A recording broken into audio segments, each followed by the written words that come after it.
Italian Wine Podcast. Chin Chin with Italian wine people.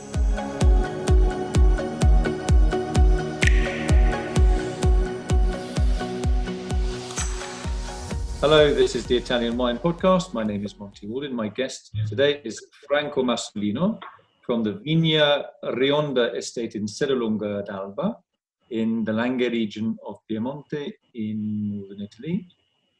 Welcome. Thank you very much. Tell us which wine you brought with you today. So today we thought to introduce one of our most important label. It's a single vineyard of Barolo. It's the most important, the most precious of our single vineyard. That is Vigna Rionda, for sure one of the most famous single vineyard of our village. Okay, and what makes it so special? The Nebbiolo is a variety always ready to underline every single detail of the terroir, the exposition, the altitude. In the Vigna Rionda, it's a place where there is a mix of micro-elements really unique. That means that is one of our vineyard able to really shows us a unique character. That means to have a wine able to age extremely well, to develop aromas, to develop a kind of tendency really unique, especially during the aging process. Also for this reason, we decided to age this wine longer than usual. So it's a Riserva, so it's a Barolo aged usually 6 years in our cellar before being released, because we think this terroir needs to be aged a little bit longer to arrive to have a good balance.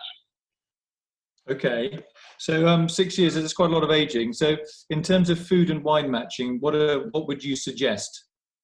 It's very important to consider the vintage and the number of the years of the bottle, because of course when it's young, this wine could be a little bit more closed, could have tannins a little bit more masculine and aggressive, like a large part of the Barolos, especially from Serralunga d'Alba. Serralunga is a place where there is the oldest type of soil, geologically, is the oldest type of soil of the entire Barolo area. That means to have a lot of calcareous terroir, very compact, poor in organic substances. So if you're looking for a Barolo with a great potential of aging process, probably Serralunga d'Alba is one of the best places. And Vigna Rionda, for our state, in our vineyards, is certainly our first choice under this point of view. So when it's young, this wine is often a little bit closed, and the tannin, like I told you, a little bit more masculine. That's mean to have support to enjoy this wine. I think it's necessary to have dishes a little bit more fat, a little bit more richer. The fat allowed us to taste better these tannins that usually need more evolution. So I think, for example, I'm thinking about steaks of pork or some dishes like the ossobuco dishes, very rich and very, very intense. With the aging process, these tannins became to be more round, became to be more approachable and more elegant. So also in the dishes, we can have dishes a little bit more delicate. Always, in my opinion, rich dish, but you can have also, dishes like a game, like a meat, red meat, or also, in my opinion, these wines with the good aging process. They are very, very good also with the cheese. Do you think it's important to decant a wine like that, no matter what the age? I mean, you said obviously don't approach this wine when it's young, but do you have a set rule at home? Do you always decant your Barolo wines, or do you go on the year, the vintage, etc.? I prefer usually to open the bottle, if it's possible, a couple of hours before. Certainly, often is not easy because all of us often has not a lot of time. But if it's possible, I think it's the best solution because give the possibility to the wine to breathe, but to breathe in a very comfortable way, in a very slow way. So imagine a bottle like this bottle that is closed. I don't know. This wine is vintage 2011, so it's only 9 years.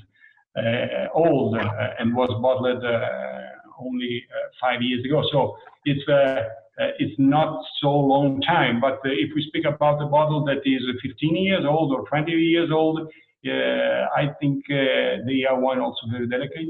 And if it's possible to permit them to breathe with calm, I think it's the best solution to develop the aromas in the best way. Okay, I got a final question. Somebody tells you tomorrow that you can never work in the wine industry again. You must find a completely new career, a new job, and you can live anywhere in the world and do it. What would you choose? This is a good question. I think I consider myself and I consider the people that are doing our job one of the most lucky person in the world because we have a possibility to make something unique and to introduce in the market something that is that represents really our personality. I think this is magic. So honestly, I have not idea if I have to do something else. What I can do, I don't know. Honestly, I don't know. Also because my family produced wine since the end of 19th century. So plus than 120 years ago, my great-grandfather began to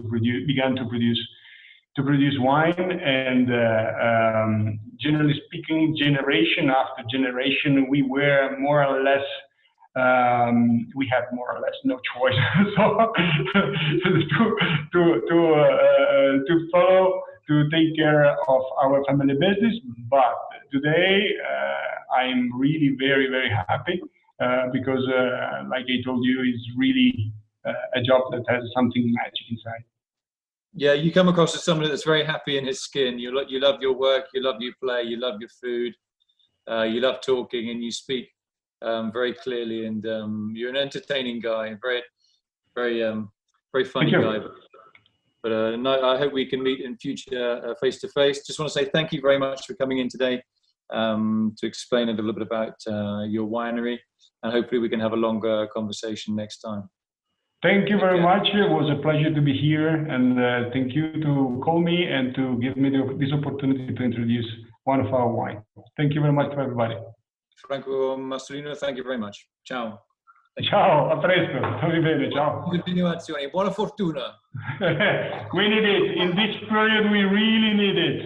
Thank you very much, and vice versa for everybody of you. Thank you. Ciao, grazie. Molto gentile. Ciao. Listen to the Italian Wine Podcast wherever you get your podcasts. We're on SoundCloud, Apple Podcasts, Himalaya FM, and more. Don't forget to subscribe and rate the show.